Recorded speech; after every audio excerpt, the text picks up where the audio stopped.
High in the sky, a passenger jet suddenly plummeted, rolling 180 degrees into a nosedive and hurtling toward the ground like a cannonball. Coincidentally, another airliner passing by happened to witness the terrifying scene. At this point, the flight crew saw the situation growing dire. No matter how hard they pulled on the control columns, the plane continued its rapid dive toward the ground. The crew realized there was a major problem with the aircraft. They had to pull the nose up, or they would crash into the sea within minutes. The two pilots desperately tried to pull back on the yokes to level the plane, but it was no use. The aircraft's altitude kept dropping. The first officer quickly deployed the spoilers to increase the plane's drag. The captain hoped that as the plane slowed down, he could seize the moment to pull up on the yoke and level the aircraft out of its dive. Fortunately, their plan worked, and the plane finally stabilized at an altitude of about 7,000 meters. However, in just 80 seconds, the aircraft had fallen nearly 3,000 meters. And it wasn't over. Controlling the plane was becoming increasingly difficult. The first officer then said that when he had just toggled the trim switch up, the system had actually pushed the nose down completely opposite to his command,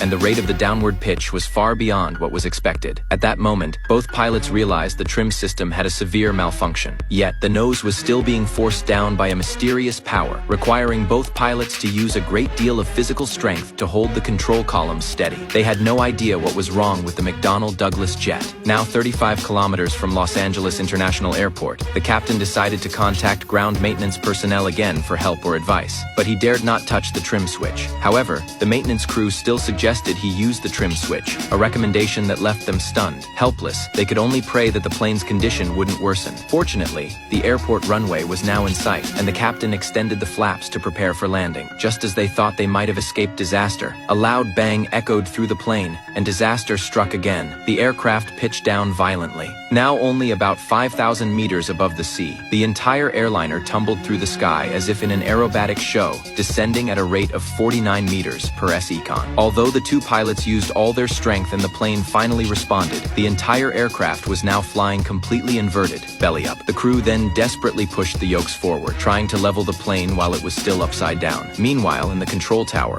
air traffic controllers, unable to reach Flight 261, contacted other flights in the area to ask about its status. Coincidentally, a passing plane saw everything. Aboard the airliner, facing calls from ATC, the crew was in no position to reply. They were fighting for their lives to level the aircraft. The captain then tried to use the rudder pedals to roll the plane upright, but as they were both hanging upside down in their seats, it was nearly impossible to reach them. As the crew struggled to roll the plane, the engines suddenly flamed out, and the aircraft plunged toward the ocean.